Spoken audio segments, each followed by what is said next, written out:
First thing you need to know is I'm ready for the gumboot gala. I got my gumboots on. So that's a Salt Spring Island thing, the gumboot gala.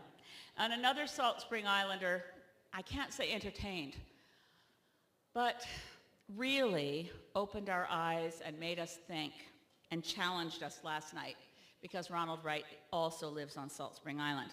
And for those of you who weren't here, we watched the film Surviving Progress, which, while produced by Martin Scorsese, was made largely by the same crew that made The Corporation. And one of my favorite lines from Ron's book, which inspired the book, A Short History of Progress, is one of the more sobering reads that you can find, and of course is based on the rather repeat serial event of humanity finding a great spot, building up culture and civilization, wrecking everything and crashing. And it covers a large period of human history. And the most memorable and I thought really striking part of the book was a line that Ron repeats in the film in one of his interviews. And he claims he found it as graffiti on a wall. I mean, he says, I asked him, because I challenged him on it, I said, that's so good. Sure you didn't write it yourself and then claim you saw it as graffiti? But no, he saw it as graffiti somewhere. And it's this: every time history repeats itself, the price goes up. Now, in our current context, we know what Easter Island looks like. It looks like that little blue-green marble out in space. It's us. We are an island, we are Easter Island, and we're cutting down the last tree. For me, a lot of this was a lesson learned from a manuscript. Now, I've quoted this many times in speeches, but I don't think I've ever told the story. I've never started a sentence like this either. My mom was a friend of Bertrand Russell's.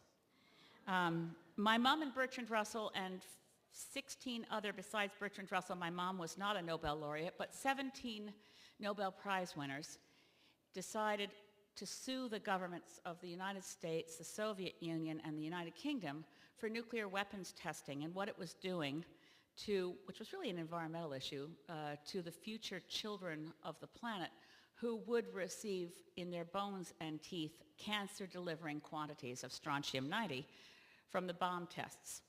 And through that, because my mom, somehow, it's a longer story how my mom became a plaintiff in this court case with 17 Nobel laureates. I'll set that aside. But through that process, she got to know Bertrand Russell. And philosopher, Nobel Prize-winning mathematician, Bertrand Russell, Lord Russell, liked my mom. And I think he liked my dad less, but that's another story. But anyway, he gave my mom, he said, they were having tea with him in Penrhyn Dydryth in Wales.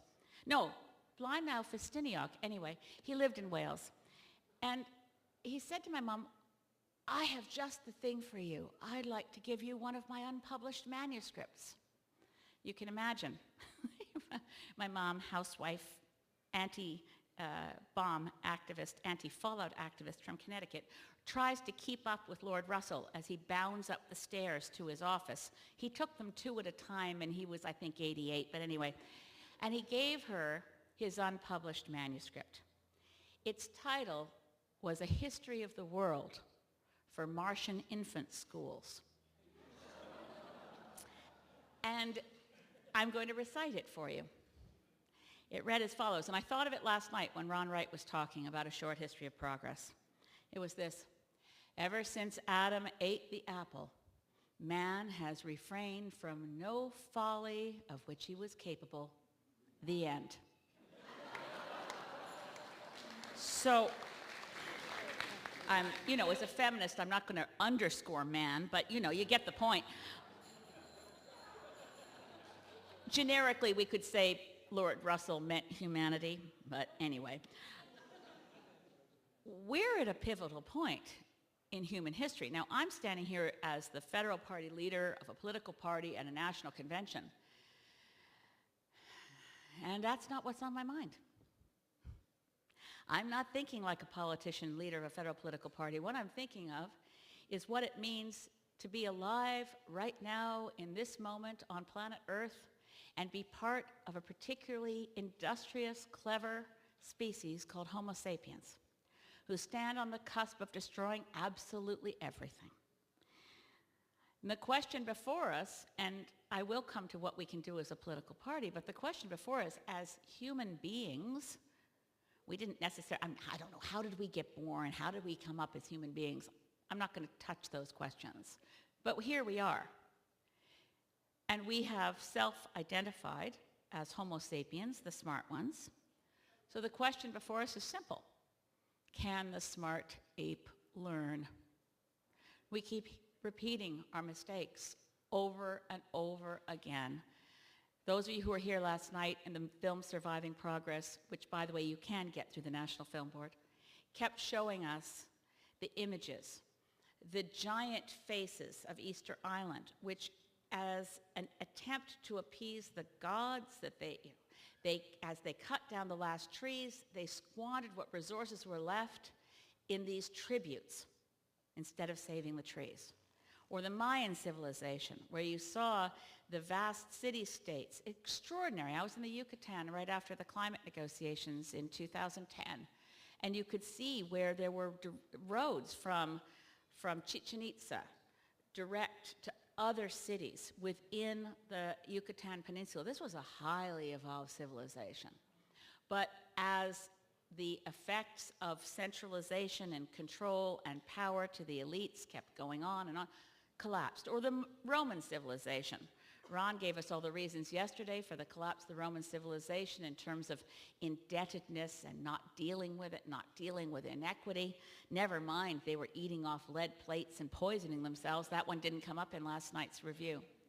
But over and over again, human civilizations have occupied all the resources available, over-pastured the cropland, overused the waterways, overtaken natural systems.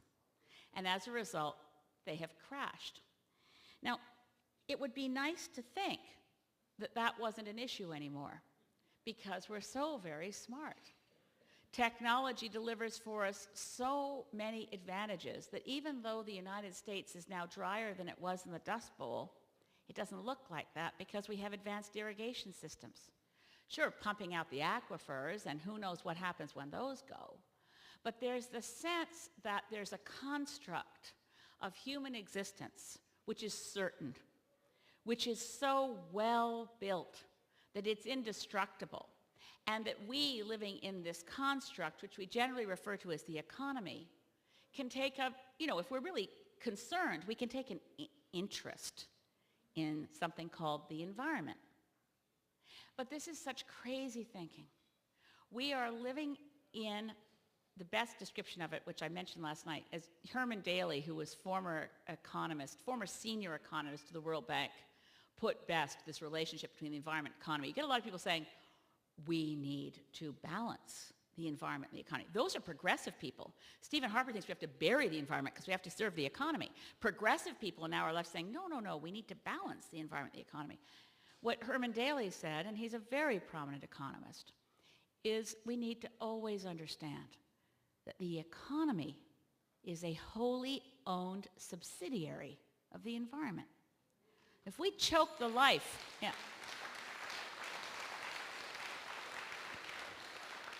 if we choke the life out of nature itself, out of the biosphere, out of where we live, which is frankly here on a planet, which is irreplaceable, how do we possibly talk about the benefits of economic growth?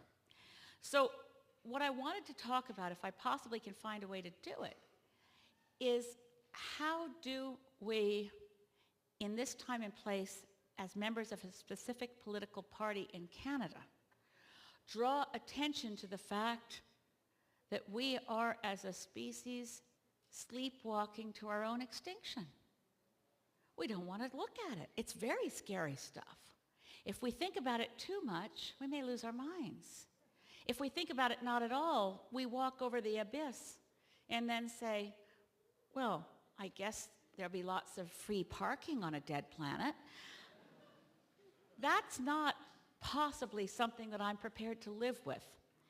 In this, I speak less as a politician and more as a mother and a grandmother And I know a lot of us in this room, and I won't mention all of you, but Dorothy and Michelle and Jan and friends and John and people who have been active working on the climate issue for a long, long time know what I'm talking about. The evidence is bombarding us. We have, in this summer alone, unparalleled heat waves. I found this story. Was it Reuters? Let me check. Yeah. Since January 1, in the United States, the U.S. has set more hot temperature records, more than 40,000 hot temperature records. In the last in the last summer we've seen, and we're still experiencing it, it doesn't belong, this kind of heat wave that we had, that you experienced particularly yesterday and when you arrived on Thursday, Vancouver Island, southern Vancouver Island, doesn't get blanket heat waves that don't go away. We've seen, in summer of 2000, we saw the heat waves around Moscow that led to the fires, that led to the collapse of the wheat, which at the same time, weather phenomena led to the flooding, unprecedented flooding in Pakistan. We see these things, and scientists attempt to warn us. We hear from scientists like Jim Hansen from NASA, who said very clearly recently he'd done the analysis. It wasn't a question of modeling into the future. What would we see? He's done a lot of that, being one of the leading climate scientists on the planet, who first started warning. First time I heard James Hansen speak was 1988. I was working in the office of the Minister of Environment, and we had convened the first global scientific conference on the climate crisis in Toronto in the last week of June of 1988. And he was there warning about what would happen in the future if we didn't act. And now James Hansen is collecting historical data over the last number of years and saying, run the numbers. There's no explanation for what we are now experiencing other than man-made climate change. That's what we're experiencing. That's what we're seeing. It's now evidence. It's not what we may see. When I first started working on this issue in 1986, and I worked in Tom McMillan's office, I remember Environment Canada scientists saying, if we don't reduce greenhouse gases and they continue to grow, we could see the retreat of glaciers by 2030. 2030 stuck in my mind. And that's what, if you read Ron Wright's book I mentioned last night, Scientific Romance, which is a really great novel, it picked 2030 as the year when things began to fall apart, and he is in a post-apocalyptic, post-climate disaster world and can't find London for the mangrove forests, but that's another thing. I wondered if Ron had read those reports and picked 2030. But the reality of what we're seeing now, I mean, you all know this. We all know glaciers have been in rapid retreat since the mid-90s. And in the mid-80s, we thought it wouldn't start till 2030. We used to think that politicians who cared about the environment moved at a glacial pace. Glaciers are moving way faster than politicians. Glaciers are in rapid retreat. So, and then you think to yourself, well, why is it that while we're in the clutch of unprecedented drought across the vast majority of U.S. territory, where Canadians, Canadian territory, let's look at it. The Arctic, 9,000 cubic meters, 9,000 cubic kilometers, 9,000 cubic kilometers of Arctic ice has disappeared every single year since 2004. Try to visualize that, 9,000 cubic kilometers of Arctic ice disappearing every year. That's a lot of it territory of Canada, or the permafrost melts. We have whole communities where, because as permafrost melts, the ground collapses underneath it. People are talking about moving villages and homes, and you certainly can't count on ice roads anymore, so the government of Canada is going to provide a permanent all-weather road between Inuvik and Tuktoyaktuk. Why? They don't say why we're going to spend over $100 million on this all-weather road. It's because the ground is melting and no one can get from place to place unless we take extraordinary infrastructure engineering methods and figure out a way to create an all-weather road between Inuvik and Tuktoyaktuk. These events are happening all around us, and you start thinking, well, how is it? I mean, you look at the United States, and I hate to do it. As Arthur said, it's it's hard to look at the United States, but he didn't quite put it that way. But we've got a U.S. election between Barack Obama, who, you know, I was excited about Barack Obama once. I was so thrilled. I remember in the Poznan, no one remembers Poznan, Poland, the climate negotiations, COP14, the year before Copenhagen. And Al Gore came, and we were all really depressed because we'd made no progress, but the United States was still represented by George W. Bush's administration. Even though Barack Obama was the incoming president, the instructions to State Department were still coming from, you know, not quite the, cold, dead hand of George. But anyway, the Bush administration was still calling the shots. And Al Gore showed up, and he actually had thousands of people in this negotiation in a side event where Al Gore said to us, next year it'll be different. President Obama will be running it, and we will see movement. We don't let anyone tell you we can't get to a successful negotiation by Copenhagen in 2009, he said. Don't worry, because yes, we can. I was standing with Wangari Maathai, who since passed away, who was the founder of the Kenyan Greens, and the two of us were standing together like everybody else, cheering internationally the slogan of the U.S. presidential candidate. We were standing up for the incoming president, and we were yelling at the top of our lungs, yes, we can! Well, just to say, I've known a lot of disappointing men in my life, but Barack Obama takes the cake.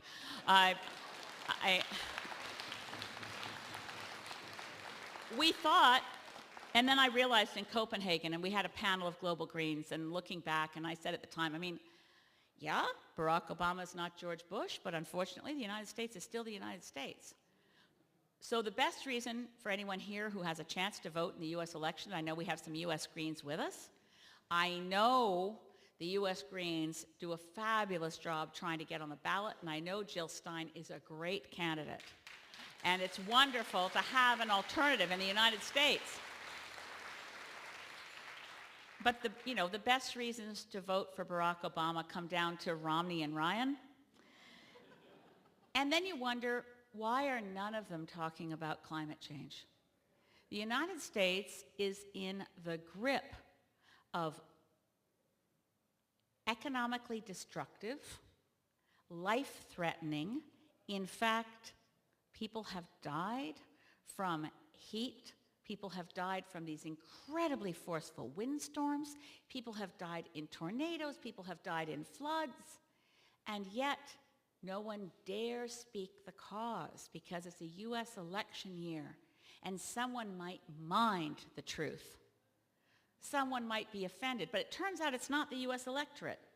Andrew Revkin in the New York Times recently published a piece, and I mean recently like Thursday, it's called Should Candidates Talk About Climate Change? And it's recent research from a Yale project on public opinion research, which says, on balance, they ask the question, will candidates for political office benefit or be harmed by talking about and supporting action to reduce global warming? Overwhelmingly, the short answer is you will be, as politicians, taking a pro-climate action stand will benefit you, overwhelmingly. And yet they operate in this fog of cognitive dissonance where they know, well, particularly Barack Obama has to know, he appointed as a science advisor a brilliant scientist who understands climate.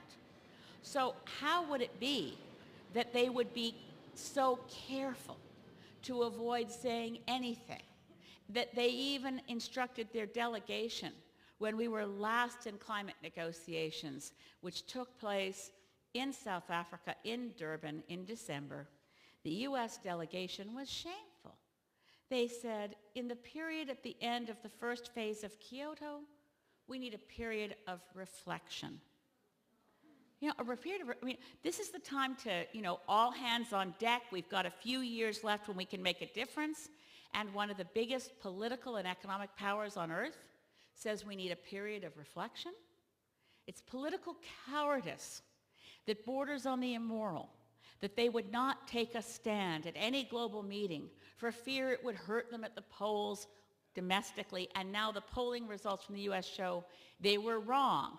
Courage might work for them politically, but they're still too afraid to speak the truth out loud, to say the addiction to fossil fuels is killing people. If Al-Qaeda was doing to the United States what climate change is doing to the United States, by God, they'd have a security program in place. They would spend billions, and they don't because they're refusing to admit. And in Canada, we're no better. Honestly, I know that most of my colleagues in the House of Commons in the opposition benches have policies that talk about climate change. But will they talk about them in the House? Maybe now after the last poll. I don't know if you saw this one. This is from, believe it or not, Wednesday. Polling results that say, guess what percent of Canadians don't believe the climate is changing? 2%. Yeah, 2%. Way less than the number of people who think Elvis is still alive. 2%. If you add together the 32% who believe climate change is happening solely due to human activity, and the 54% who understand that it's human activity and at least partially natural, you get to a big whopping 86% who understand that something very scary is happening, who understand that climate change is real, and who actually would like to see political leadership to deal with a crisis that threatens whether our children have a future or not. It's no longer future generations, and Bill McKibben has made this point very clearly.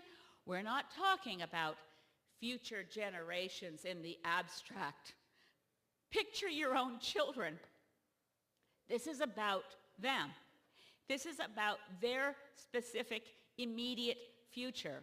And we don't want to talk about it because we're operating in a fog. Politically, this fog has so cluttered what we talk about in Parliament that even an emergency resolution, I put forward an emergency motion to the Speaker that the climate crisis and particularly Canada's threat to leave the Kyoto Protocol required an emergency debate, and there was sort of a collective yawn. Now, I must say, I give credit to my friend, and I'll say this out loud, I love Kirsty Duncan, who's the Liberal environment critic. She's a wonderful woman, and she's a former member of the IPCC. She's a scientist.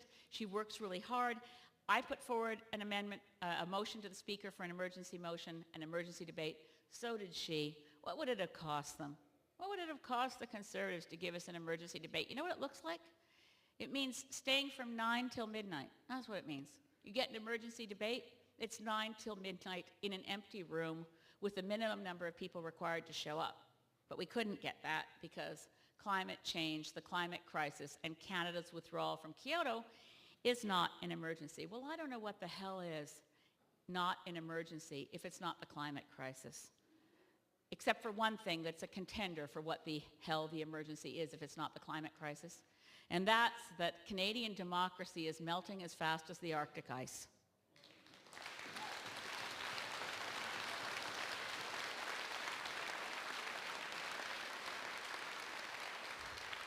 My year in Parliament, I wrote Losing Confidence, the Crisis in Canadian Democracy. I wrote a lot of it sitting on the back of the floor in the Poznan climate negotiations, but it came out in the spring of 2009, and I documented what we'd seen.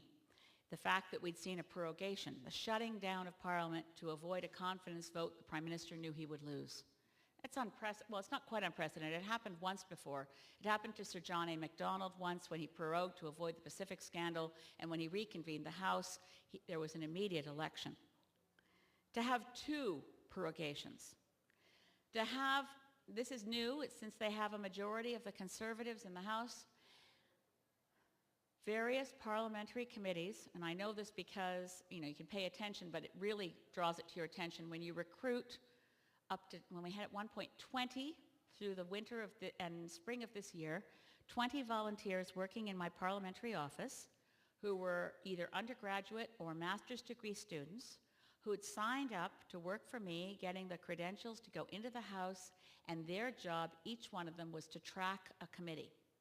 And every week we'd have our staff meetings. Okay, how's it going on the Environment Committee? Well, I haven't been able to get into a meeting yet because they've all been in camera. How's it going on the Official Languages Committee? Well, I can't get in the meetings, they're all in camera. Some of these committees for up to 4 months did not have a single meeting that was not behind closed doors, secret, no record of what's decided, no minutes, no evidence of who testified before that committee, nothing. We've never had anything like that number of you can have in-camera meetings. It's not unusual. When I worked in government, you'd have an in-camera meeting of a committee to decide what's our schedule going to be, what witnesses do we want to call. But once you're in session, your meetings are mostly public, except now. What do we do about a House of Commons where the parliamentary budget officer can't get the information to tell us what the effect of the cuts in the budget will be so that he can provide the information that he is mandated to provide to parliamentarians? Why is he the only one asking? Every single parliamentarian, regardless of party, should be standing up and screaming that we have the right to the information because it's the Parliament of Canada that reviews what the executive branch, PMO, Prime Minister's Office, it doesn't exist in the Constitution. It shouldn't exist in real life, really. It's a disaster to have a very powerful prime ministerial office with increasingly weak people surrounding them. Whether Pierre Trudeau called his backbenchers nobodies. Stephen Harper can call his cabinet nobodies. They have nothing to do with the decisions that are made. They are all made by one person.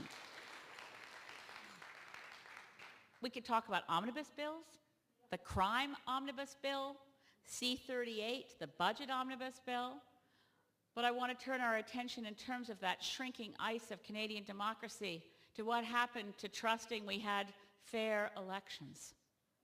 Where on earth is the Royal Commission of Inquiry? Where is someone with subpoena powers to find out who was behind a deliberate, well-coordinated, well-financed attempt to defraud thousands of Canadians of their right to vote? Where the hell is that commission?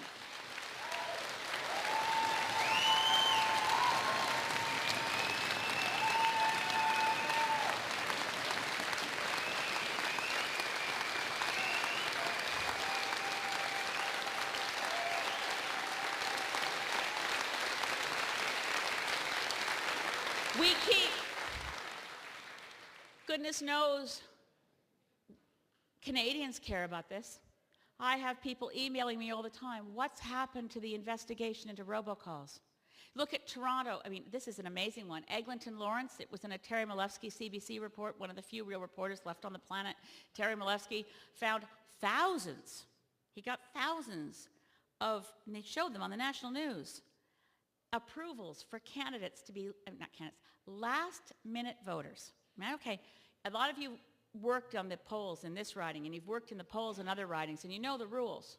Someone shows up to vote at the last minute and doesn't have proof of residence, doesn't have an address, and gets handed a voting card. How does that happen? It happened in Eglinton Lawrence. It happened in Etobicoke Centre. And I don't know where else it happened, but I sure want to get to the bottom of it. Because living in a democracy like Canada, we have to recognize that while we have a beautiful geography, a beautiful country, extraordinary wilderness, and yes, we have spirit bears and we have bald eagles, we still have wild salmon on the West Coast, not so much the East Coast. You can't count on anything anymore. And you sure can't count on fair elections anymore. And that is a shocking thing for me to say out loud. But I no longer feel confident. I remember feeling confident in the year 2000, watching the time it took. And I think a lot of us felt the same way, a little smug. We're Canadian. No hanging chads here. Boy, wow, watch that. What did they do in Florida? They discouraged people from voting. Voter suppression techniques. Wow, we would never have that here. Forget being smug, start paying a lot of attention. We can no longer count on fair elections in Canada unless we demand them, unless we get to the bottom of the frauds that occurred in 2011.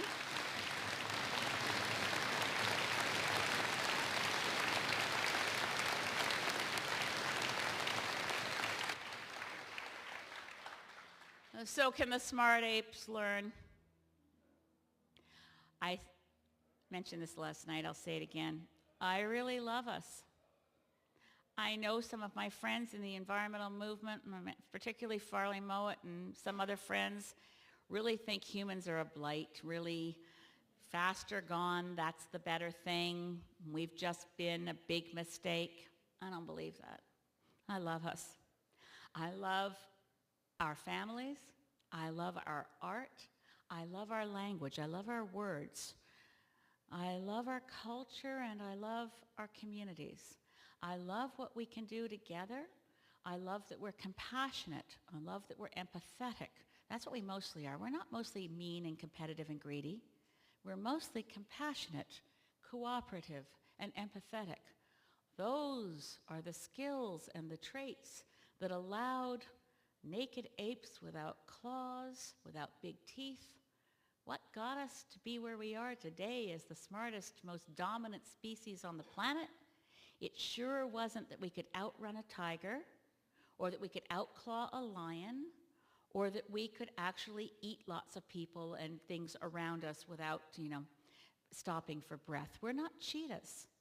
We're not predators.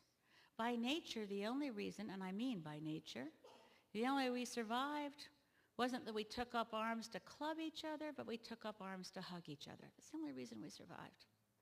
We're a beautiful thing. And our civilizations are beautiful. I love our lost civilizations. I love exploring what the Mayans left behind.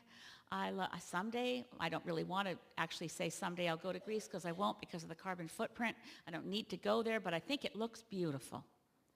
I want to celebrate the creativity of the human spirit. I want us to figure out how to survive on the one home we have. I want us to be able to rediscover democracy as one of those things which is the highest achievement of a human spirit that longed to take care of each other. The free market triumphalism of dogma and religion is not what got us to where we are today. Had our early ancestors adopted free market triumphalism, we'd be extinct. Yeah, we have to look to our history, look to what makes us a good species on this planet, and we have to learn. And one of the things we have to learn is that we can't afford to be lazy. We are, as Ursula Franklin once said, we think of occupied territories. We think of what it was like to be Dutch when the Nazis occupied. And Ursula Franklin said, well, we live in occupied territory, and the occupiers are transnational corporations. We live in an occupied land, but we are still Canadians.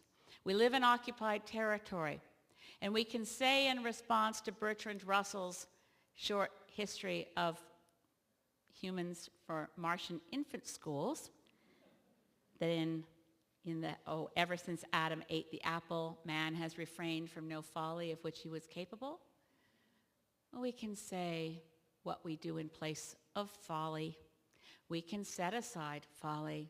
We are not a stupid species.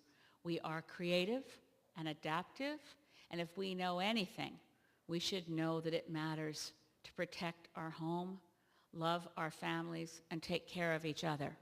And the vehicle for doing that in this place and this time is to stand up and support the Green Party so that we can be that voice for sanity in a world that has gone mad.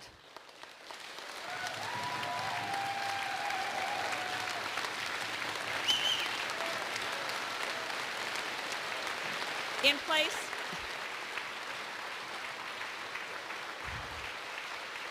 place of folly. In place of folly, what do we have? Thank you. In place of folly, we have wisdom. In place of folly, we must be courageous. We must have conviction. We need to exercise our commitment to hope, not as an opiate, as Bruce suggested earlier today that I was on hopium. We need to recognize that when things are as bad as they surely are, to be willing to have hope is to be courageous. To be willing to fight for what matters is to have conviction. And to be willing to say out loud, it's not economic expansion that will save us. It's in recognizing the limits to growth that we can have a future. By God, we must have a future. I love this planet. I love my family. And I thank you for allowing me to be the leader of the Green Party so I have a chance to do something about it. Thank you all.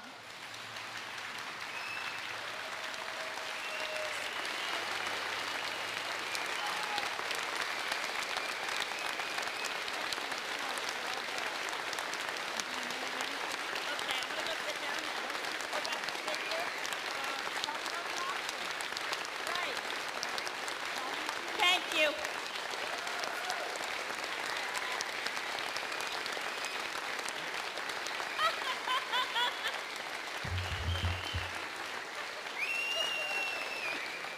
Thank you, Mineley.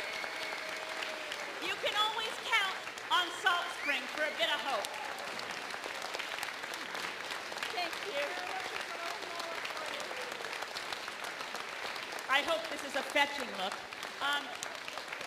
Thank you.